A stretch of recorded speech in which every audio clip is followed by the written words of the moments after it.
నమస్తే, welcome to our channel. నేను మీ సిరి. నిన్న చూసినట్టయితే ఏపీ డీజీపీని అయితే బదిలీ చేశారు. అండ్ అదే క్రమంలో ఇప్పుడు చూస్తున్నట్టయితే డిఐజీని ఇంకా డిఎస్పీని బదిలీ చేశారు. సో ఈ అంశాన్ని మనకి వివరించడానికి మనతో పాటు ఉన్నారు ప్రముఖ సీనియర్ జర్నలిస్ట్ జగదేవ్ గారు. నమస్కారం సార్. సార్, ఇప్పుడు చూస్తుంటే బదిలీల పర్వం కొనసాగుతుందేమో అనిపిస్తుంది. అంటే మొన్నటి వరకు అనుకున్నాం అసలు బదిలీలు కొనసాగిస్తారా లేదా అక్కడ వరకే ఆగిపోతారు, కానీ ఇప్పుడు చూస్తున్నట్టే మాత్రం ఈసీ వేటు వేస్తున్న క్రమంని చూస్తుంటే ఇంకా చాలా మంది కూడా వేటుకి బలయ్యే అవకాశం అనిపిస్తుంది. సో ఇంకా ఇప్పుడు ఇది చూస్తున్నట్టయితే ఇంకొంతమంది ఎవరైనా వేటుకి బలయ్యే అవకాశం ఉందంటారు ఈసీ వేటుకి. ఈసీ వేటుకి చాలా మంది బలే అనకూడదేమో, మేబీ అంటే ఎన్నికల నేపథ్యంలో అక్కడ వాళ్ళని ఎక్కడెక్కడ మారుస్తూ ఉంటారు, షిఫ్ట్ చేస్తూ ఉంటారు. ఎందుకంటే స్థానికంగా ఉండే వాళ్ళు ఆల్రెడీ పాతుకుపోయి ఉండేవాళ్ళు, లేదంటే ప్రభుత్వానికి ఫేవర్గా అనుకూలంగా మాట్లాడే కొంతమంది అధికారుల్ని ఈసీ ఖచ్చితంగా బదిలీ వేటు వేస్తుంది. ఎందుకు వేటు వేస్తుందంటే వీళ్ళు 5 ఏళ్ళలో గడిచిన ప్రభుత్వంతో కలిగిన ర్యాపో వల్ల, లేదంటే ప్రభుత్వానికి అంటే నిజంగా ఉన్నత అధికారులు అనేవారు నిష్పక్షపాతంగా సానుకూలంగా వ్యవహరించాలి, ఎవరినైనా ఒకేలా ట్రీట్ చేయాలి. అలా కాకుండా కేవలం అధికార పక్షం వైపు కానీ లేదంటే ఒక పార్టీకి మొగ్గు చూపే విధంగా కానీ పని చేయకూడదు. సో అలా పనిచేస్తున్న నేపథ్యంలో ఒకవేళ ఫిర్యాదులు వెళ్ళినా కానీ లేదంటే వాళ్ళ అబ్జర్వేషన్లో ఈసీ ఏం చేసిందంటే వాళ్ళకు అబ్జర్వేషన్ పెట్టుకున్నారు ఒక ముగ్గురిని రాష్ట్రం మొత్తానికి. ఆ ముగ్గురు కింద మళ్ళీ ఏం చేశారంటే జిల్లాకు ఒకరిని రిటర్నింగ్ ఎలక్షన్ ఆఫీసర్ అని చెప్పేసి పెట్టి, లేదా డిస్ట్రిక్ట్ ఎలక్షన్ ఆఫీసర్ అంటారు డిఈఓ అని అట్లా పెట్టుకున్నారు. అలా కాకుండా ఈసారి ప్రత్యేకంగా ఒక్కొక్క లోక్సభకి ఒక్కొక్క అబ్జర్వర్ని కూడా పెట్టుకోవడం జరిగింది ఈసీ. సో ఈ అబ్జర్వేషన్లో వాళ్ళకి తెలిసిన అంశాలను అన్నింటిని కూడా పరిగణలోకి తీసుకొని వీళ్ళు ఇలాగా పార్షియల్గా బిహేవ్ చేస్తున్నారు, వీళ్ళు ఎలా బిహేవ్ చేస్తున్నారని వాళ్ళ ఫిర్యాదులు అంతరం కానీ వాళ్ళ అబ్జర్వేషన్లో తేలడం తర్వాత ఒక్కొక్కరిగా బదిలీ వేటు వేసేస్తుంది.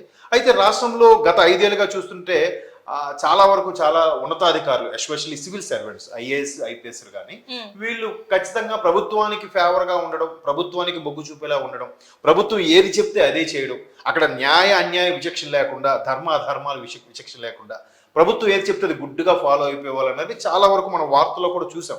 చాలా వరకు మనం అంటే రూమర్స్ కాదు, నిజంగా వాస్తవాలను కూడా చాలా మంది అభిప్రాయం. సో ఇటువంటి వాళ్ళని కూడా ఎన్నికల నేపథ్యంలో బదిలీ వేసే అంశంలో ఎప్పటి నుంచో రాష్ట్ర పోలీస్ బాస్ డీజీపీ గారి మీద కూడా చాలా వరకు ఫిర్యాదులు అందిన నేపథ్యంలో వార్తలు కూడా చూసిన నేపథ్యంలో ఎట్టకేలకు ఈసీ బదిలీ వేటు వేసింది. అయితే అది నిన్న జరిగింది.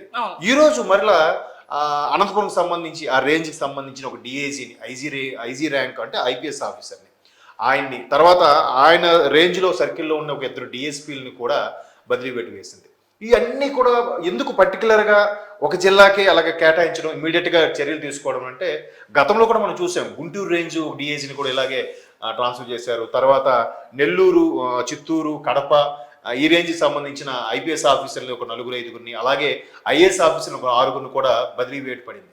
సో అన్నది ఇప్పుడు సిఐడి చీఫ్ను కూడా అస్సాం ఎక్కడికో ట్రాన్స్ఫర్ చేశారు. అయితే ఇక్కడ మాత్రం వాళ్ళని బదిలీ వేటు అని కాకుండా వాళ్ళకి విధుల నుంచి తప్పిస్తూ ఎన్నికలు అయ్యే వరకు కూడా వాళ్ళకి ఏ సెక్షన్లు కూడా అప్పచెప్పకుండా, ఏ అధికారాలు కూడా అప్పచెప్పకుండా అట్లా స్టాండ్ బై ఉంచేలా కూడా ఎన్నికల కమిషన్ చర్యలు తీసుకుంది. జనరల్గా ఎక్కడికైనా బదిలీ వేటు వేస్తే ఈ రాష్ట్రంలో సంబంధం లేని వేరే రాష్ట్రంకి బదిలీ వేటు చేసే అవకాశం ఉంటుంది.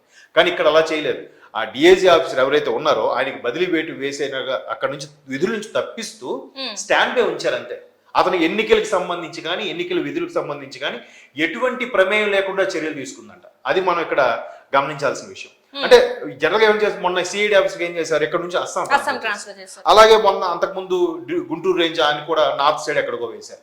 అలా వేయకుండా ఈసారి ఏం చేశారంటే వీళ్ళ మీద ఏ స్థాయిలో మరి చర్యలు ఫిర్యాదులు అందే తెలియదు కానీ వాళ్ళని విధుల నుంచి తప్పించి అలా స్టాండ్ బై ఉంచారు. ఇంకా అంటే వాళ్ళకి ఇంకే విధులు ప్రస్తుతానికి కేటాయించలేదు, ఎలక్షన్ అయ్యే వరకు కేటాయించారంట. సో ఇవన్నీ అంటే ఒకదాని తర్వాత ఒకటి ఈసీ ప్రతిదీ కూడా చర్యలు తీసుకోవడానికి ముందుకు వస్తుంది. ఇంకోటి ఏంటంటే మనం గమనించాల్సిన విషయం, నిన్న ధర్మవరంలో అమిత్ షా గారి సంబంధించి అమిత్ షా గారు ఎప్పుడైతే సభ నిర్వహించారో సభ నిర్వహించిన 24 గంటల్లోనే పెనుమార్పు మనం చూసాం. అంటే ఇవన్నీ కూడా ఎలా ఉంది, ఎందుకు పెనుమార్పు చూడాల్సి వచ్చిందంటే అంతకుముందు చిలకలూరుపేటలో ప్రధాని నరేంద్ర మోదీ గారి సభ అయినప్పుడు అక్కడ గుంటూరు రేంజ్ సంబంధించి ఆఫీసర్ ఎవరైతే ఉన్నారో వారు సరిగ్గా విధులు నిర్వర్తించారు, సెక్యూరిటీ ప్రాబ్లమ్స్ రావడం, ఈవెన్ దారి పొడవునా కూడా ప్రధానమంత్రి స్థాయి వ్యక్తికి కూడా సరిగ్గా విధులు నిర్వర్తించకుండా నిర్లక్ష్యంగా వ్యవహరించడం, అంటే మమ్మల్ని ఎవరేం చేస్తారని ఒక నిర్భయంగా బిహేవ్ చేయడమా, లేదంటే నిర్లక్ష్యంగా ఉండడమా, లేదా బరి తెగించడమా తెలియదు. కానీ అంటే ఇప్పుడు రాజకీయ నాయకుడు ఎన్నాళ్ళు ఉంటారమ్మా, ఎవరైనా ఎన్నాళ్ళు ఉంటారు, ఎవరైనా ఎన్నాళ్ళు కాపాడతారు.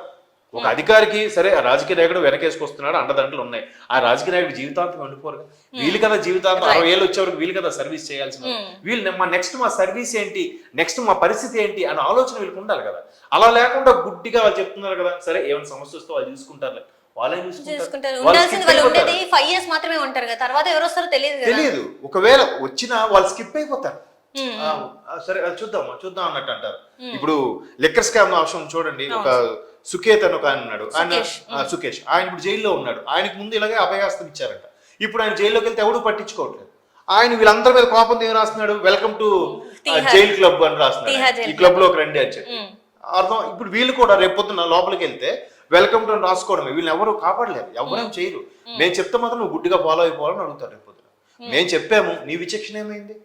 మా అధికారం కోసం, మేము అధికారం నిలబెట్టుకోవడం కోసం, మా మాట చెల్లుబాటు కోసం మేము చెప్పాము, మేము ఆర్డర్స్ పాస్ చేసాం, నీ విజ్ఞత ఏమైందని అడుగుతారు. అప్పుడు అడిగి తల ఎక్కడ పెట్టుకోవాలి వీళ్ళు ఏమైనా ఆన్సర్ చెప్పాలి. సో అట్లాగా అంటే కొంతమంది డైరెక్ట్ గా ఇలా అంటున్నానని కాదు, కానీ వాళ్ళ పర్సనల్ రీజన్స్ వల్ల, లేదంటే కొన్ని రకాల కుటుంబంతో ఉన్నప్పుడు ఏమైనా బెదిరింపు రావడం వల్ల ఈ అధికారులు కూడా అనుకోకుండా అటువైపు మొగ్గు చూపుతుంటారు. ఏది ఏమైనా స్ట్రిక్ట్ గా ఉండేవాళ్ళు, ఆ రేంజ్ ఆఫీసర్స్ ఎవరికి భయపడాల్సిన అవసరం లేదు. ఒకవేళ ఏదైనా తేడా వస్తే మహా అయితే ట్రాన్స్ఫర్ చేస్తారు, వెళ్ళిపోండి. అంతగా కాదుకూడదంటే విసిగించినప్పుడు సస్పెండ్ చేస్తారు, ఏముంది, తర్వాత మళ్ళీ విధుల్లోకి వస్తారు. సస్పెండ్ అని ఏముంది, విధుల్లోకి వస్తారు. పెద్ద పెద్ద నేరాలు చేసి సస్పెండ్ అయ్యే కన్నా ఎట్లా నిజాయితీగా ఉన్నారని చెప్పి అందుకు సస్పెండ్ చేస్తుంటే అది ఎంత గర్వంగా ఉంటుంది. ఇప్పుడు జేడీ లక్ష్మీనారాయణ గారిని సెపరేట్ గా ఆయన ఒక పార్టీ పెట్టే స్థాయికి వెళ్ళారంటే ఒకప్పుడు సిన్సియర్ గా నిజాయితీగా పనిచేయడం వల్లే కదా. సో అట్లాగా ఈ ఆఫీసర్స్ అనే వాళ్ళు సిన్సియర్ గా ఉంటే వీళ్ళని ఎవరు చేసేది ఏం లేదు. మీరు అన్నట్టు ఈ ప్రభుత్వం అనేది 5 ఏళ్ళు ఉంటుంది, 10 ఏళ్ళు ఉంటుంది మహా అయితే. తర్వాత మార్పు కంపల్సరీ కదా, ఎల్లకాలం ఆయనే ఉండిపోతాడని ఎవరికి లేదు కదా. సో అధికారులు అనేవాడు ఎప్పుడు కూడా ట్రాన్స్పరెంట్ గానే ఉండాలి. అక్కడ అధికార పక్షం అయితే ఒకలాగా, ప్రతిపక్షం వాళ్ళు అయితే ఒకలాగా చూడడం వల్ల ఎట్లాంటి ఇబ్బందులు ఎదుర్కోవాల్సి వస్తారు. ఇప్పుడు వీళ్ళకి విధులు బదిలీ వేటు వేయడమే కాకుండా, అంటే విధుల నుంచి జస్ట్ పక్కకు తప్పించడమే కాకుండా ఇంకొక విధులు కూడా వాళ్ళకి కేటాయించలేదు. కమిషన్ ఏదైతే ఉందో అది కేటాయించలేదు అంటే పక్కన పెట్టారేమో, రేపు పొద్దున ఎక్స్ప్రెషన్ కూడా అడుగుతారేమో, అందుకే పక్క పెట్టారేమో నా అభిప్రాయం. లేదంటే డైరెక్ట్ గా వీళ్ళు ఇక్కడికి ఇది అయిపోయింది మీరు ఇంకో దగ్గరికి వెళ్ళిపోయి నుంచి పంపించేస్తారు కదా. అలా చేయకుండా పక్క పెట్టారంటే అర్థం ఏంటి, ఖచ్చితంగా తీసుకునే ఛాన్సెస్ ఉన్నాయి. యాక్షన్ తీసుకోకపోయినా ఎక్స్ప్లెనేషన్ అని అడుగుతారు, మీ మీద ఇన్ని ఫిర్యాదులు వచ్చాయి. ఈవెన్ ఎలక్షన్ కమిషన్ కూడా మీకు ఇదే అంశం మీద మిమ్మల్ని పక్కకు పెట్టింది. ఎలక్షన్ కమిషన్ పక్కకు పెట్టే స్థాయిలో మీరు బిహేవ్ చేశారంటే దీని మీద మీ ఎక్స్ప్లెనేషన్ ఏంటని అడుగుతుంది రేపు. ప్రూవ్ చేసుకోవాలి. వాళ్ళ దగ్గర ఆల్రెడీ ప్రూఫ్స్ ఉంటే కానీ వాళ్ళకి ఆ క్వశ్చనరీ వేయరు. వాళ్ళ ప్రూఫ్స్ తోనే, వాళ్ళకి వచ్చిన ఫిర్యాదులతోనే ఎలక్షన్ కమిషన్ ఆర్డర్స్ పాస్ చేసిందంటే ఎలక్షన్ కమిషన్ చిన్న చితగా ఆర్డర్స్ పాస్ చేయదు కదా. 1 by 1 ఇంతవరకు ఛాన్స్ ఇస్తూనే వచ్చింది. ఇంకా మార్పు రాకపోయేసరికి ఖచ్చితంగా చర్యలు తీసుకుంటుంది, చర్యలు ప్రారంభిస్తుంది. ఇంకా ఒక్కొక్కటి మీరు పోలీస్ పెద్ద బాస్నే మార్చేశారు, తర్వాత డిఐజీ, ఎస్పీలు, డిఎస్పీలు, ఇప్పుడు రాయచోటి డిఎస్పీ కానీ, తర్వాత అనంతపురం డిఎస్పీ కానీ, తర్వాత అనంతపురం రేంజ్ డిఐజీని కూడా మార్చేశారు. ఇంకా ఎన్ని మార్పులు వస్తాయి చూద్దాం. అలాగా అంటే ఎలక్షన్ కమిషన్ ఏంటంటే ఆల్రెడీ ఇక్కడ జరగబోయే ఎన్నికలు ఖచ్చితంగా యుద్ధాన్ని తలపించేలా ఉన్నాయని చాలా ఫిర్యాదులు వెళ్ళాయట. సో ఈ నేపథ్యంలో ఖచ్చితంగా దీనికి అనుకూలంగా ఈ ప్రభుత్వంతో ర్యాపో మెయింటైన్ చేసి ఏ ఒక్క అధికారిని ఉంచకూడదనే ఉద్దేశంతోనే ఒక్కొక్కరిగా చర్యలు తీసుకుంటుందని నా అభిప్రాయం. Right, thank you so much sir. Thank you.